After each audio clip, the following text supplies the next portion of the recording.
कि किसी भी समस्या का आप समाधान दैट मीन्स सॉल्यूशन कैसे फाइंड करेंगे, उसके लिए कुछ अप्रोच होनी चाहिए, कुछ स्टेप्स होने चाहिए। तो इस वीडियो में मैं आपको 3 मेथड बताने वाला हूं, जिसके माध्यम से आप किसी भी समस्या का सॉल्यूशन इजीली तरीके से फाइंड कर पाएंगे। और प्रत्येक मेथड के साथ आपको कुछ टिप्स भी देने वाला हूं। तो वीडियो को ए टू जेड बिना स्किप किए हुए आप देखते रहिए, आपको पूरी बातें समझ में आने वाली है, प्रॉमिस। ओके, तो चलिए वीडियो को स्टार्ट करते हैं।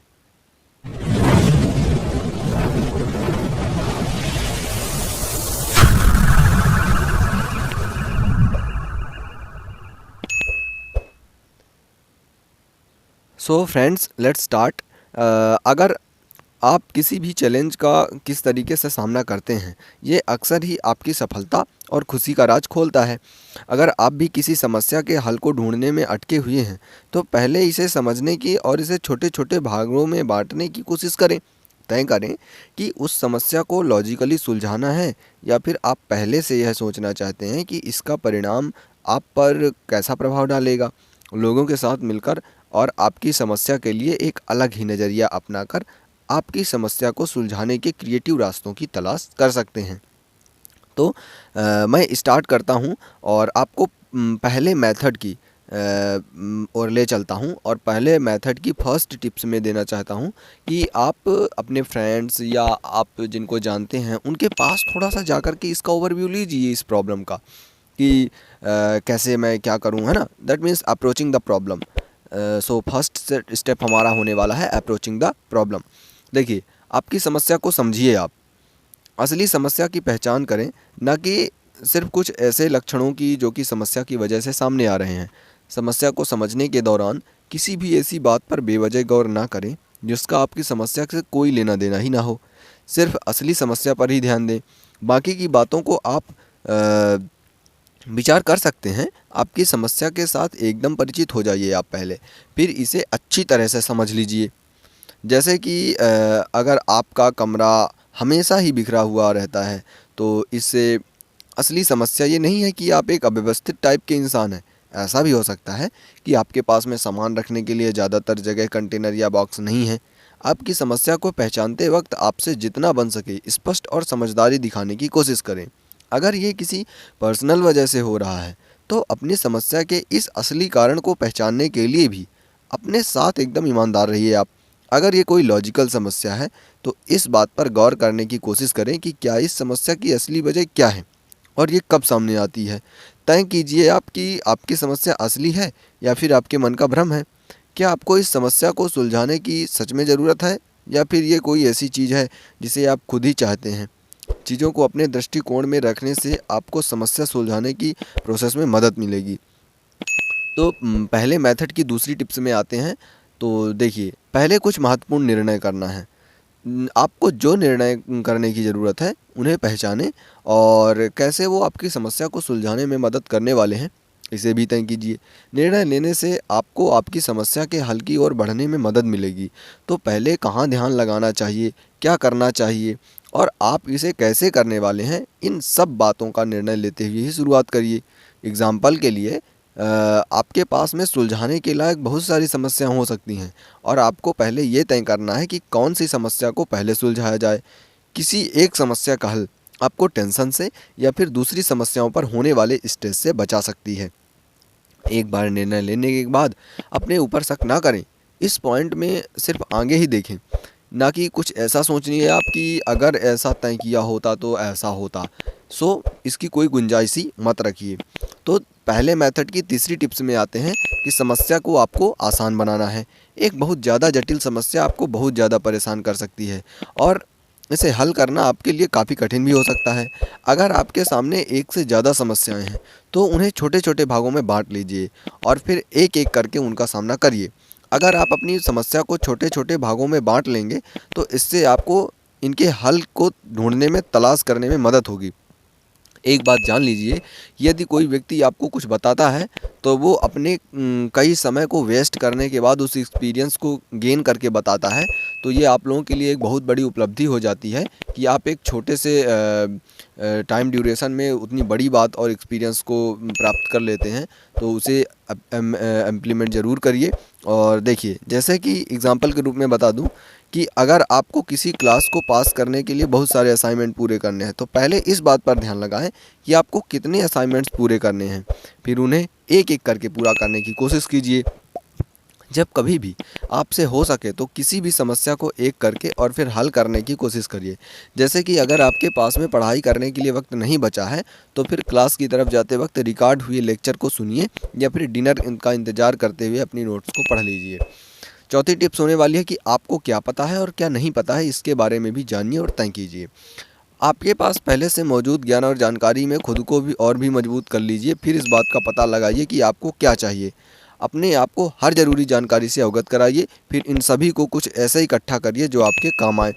फॉर एग्ज़ाम्पल, अगर आप किसी टेस्ट को पास करना चाहते हैं, तो पहले यह तय करें कि आपको पहले से कितना आता है और आपको कितना और पढ़ना है। पहले आपको पहले से मालूम जानकारी को दोहरा लेना है। फिर आपके पास नोट्स, टेक्स्ट बुक या फिर मददगार अन्य सोर्स से भी ज़्यादा जानकारी अपने को अर्जित करने की कोशिश करना है। नेक्स्ट टिप्स होने वाली है कि मिलने वाले परिणाम की आशंका करें। क्या परिणाम मिल सकता है आपको? अपने साथ में एक और दूसरा plan, that means plan B, लेकर चलें, ताकि आप सिर्फ किसी एक ही समस्या के समाधान पर ना अटके रह जाएं। जैसे ही आपके सारे संभावित समाधान मिल जाएं, इन हर से मिलने वाले परिणामों के बारे में आप सोचिए, है ना। एक हर संभावित परिणाम के बारे में विचार करें और किस तरह से ये आपको और आपके आसपास के लोगों को प्रभावित करेगा, सोचिए। आपकी कल्पनाओं के लिए एक बेस्ट केस सिनारियो और एक वर्स्ट केस सिनारियो तैयार कीजिए। इन सिनारियो को जानने में आपको कैसा महसूस होता है, उस पर ध्यान दीजिए। छठवीं टिप्स है और अंतिम टिप्स है पहले मेथड की, कि आपको रिसोर्स को बांट लेना है। आपके रिसोर्स में आपका समय, आपका पैसा, आपके प्रयास, ट्रैवल आदि शामिल हो सकते हैं। अगर समस्या का समाधान आपकी पहली प्राथमिकता है, तो आपको इस समस्या को सुलझाने के लिए पहले से कहीं ज़्यादा से ज़्यादा रिसोर्स की ज़रूरत पड़ेगी।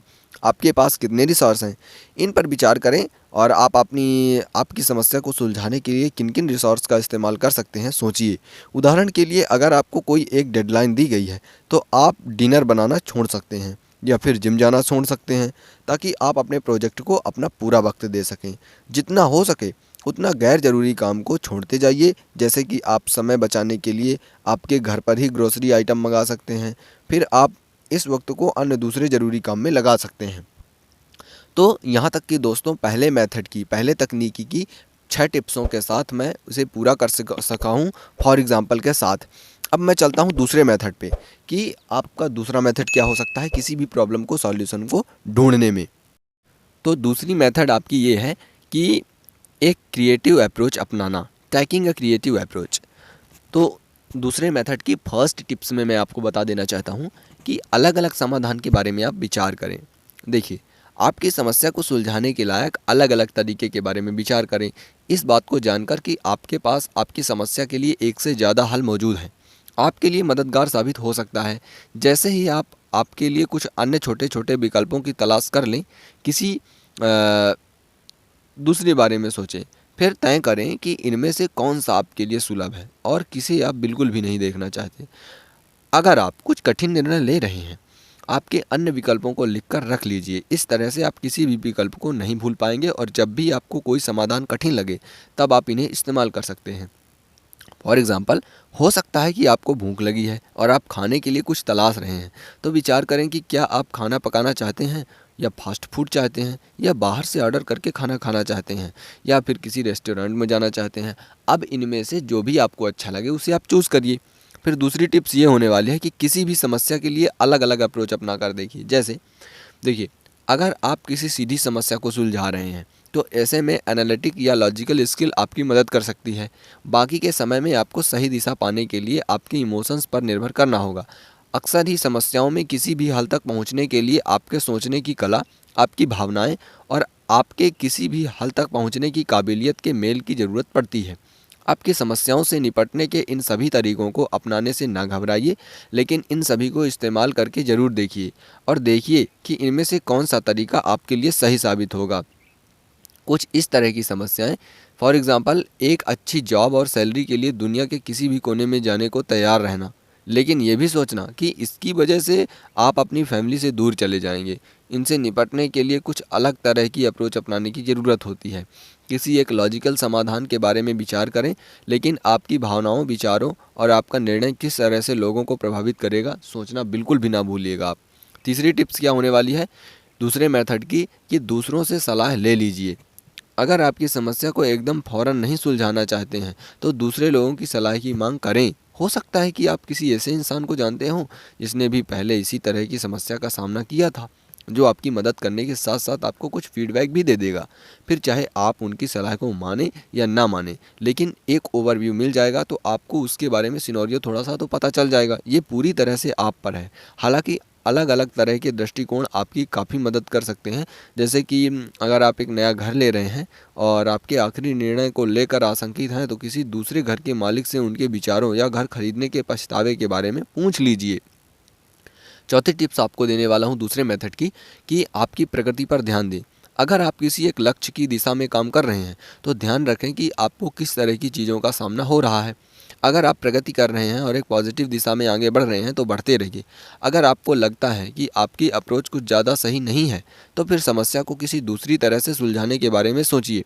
आपको और भी बेहतर ढंग से अपनी समस्याएं सुलझाने के लिए और नई नई स्ट्रेटजी अपनानी पड़ेगी। फॉर एग्ज़ाम्पल, अगर आपको पैसे से जुड़ी कोई समस्या हो रही है तो ध्यान दीजिए कि आपके प्रयास किस तरह से धन के आगमन और खर्च को प्रभावित कर रहे हैं।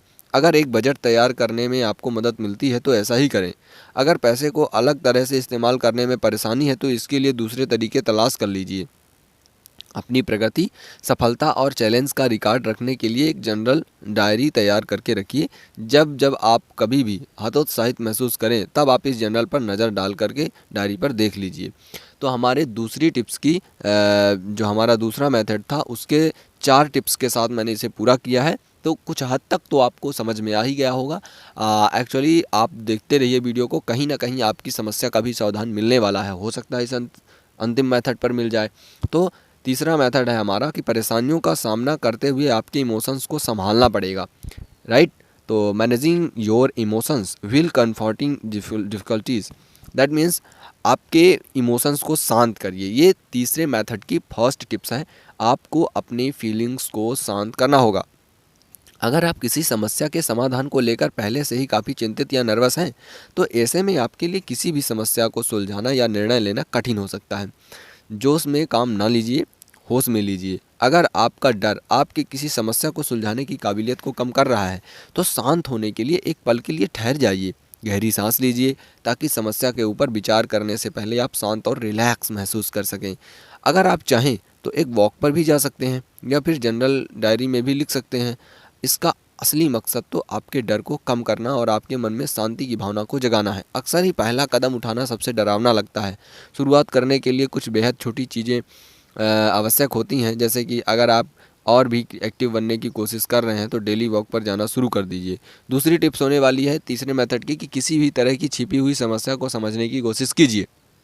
सामने दिखने वाली किसी भी समस्या के पीछे छिपी हुई छोटी छोटी समस्याएं होती हैं, जिन्हें यदि सुलझा देते हैं तो वह बड़ी सी प्रॉब्लम ऑटोमेटिकली प्रॉब्लम सॉल्व हो जाती है।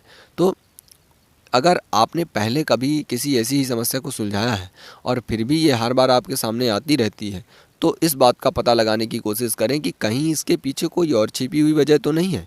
अगर या आप फिर आपकी समस्या को बेहतर ढंग से सुलझा पाएंगे।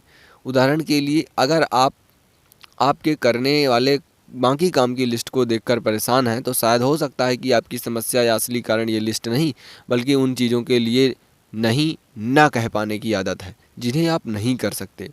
अगर आप स्ट्रेस फील कर रहे हैं और गुस्से में हैं या परेशान हैं तो आप एकदम तिलमिला सकते हैं।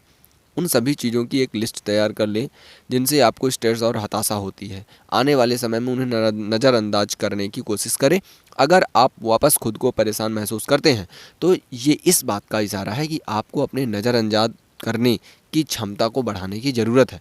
आप उसे और अच्छी तरीके से इग्नोर करिए। तीसरी टिप्स में आपको बताऊंगा कि किसी थेरेपिस्ट से सलाह या मशवरा करें। अगर आपको अभी भी किसी भी निर्णय को लेने में परेशानी हो रही है या फिर किसी समस्या को सुलझाने के बाद भी आपको अपने ऊपर भरोसा नहीं हो रहा है तो ऐसे में किसी मेंटल हेल्थ प्रोफेशनल को सलाह लेने की कोशिश है उसके पास जा कर के, तो वो आपके लिए फ़ायदेमंद रहेगा। हो सकता है कि आप आत्मविश्वास की कमी से जूझ रहे हों, जिसकी वजह से आपको खुद में विश्वास करने में कमी महसूस कर रहे हों, या आप हारा हुआ महसूस कर रहे हैं। आपके थेरेपिस्ट आपके अंदर झांक सकेंगे और आपको स्वयं को और आपको भी पॉजिटिव और वास्तविक तरीके से देखना सिखाएंगे। आपके मेंटल या लोकल हेल्थ क्लिनिक में या आपके इंश्योरेंस प्रोवाइडर के ज़रिए किसी थेरेपिस्ट की तलाश कीजिए, और आप चाहें तो आपके किसी फ्रेंड या फिजिशियन से भी इसकी सलाह ले सकते हैं। मेरी तरफ से क्या सलाह है, अगर आप बहुत ज़्यादा परेशान या हताश महसूस कर रहे हैं तो कुछ पल का ठहराव लें।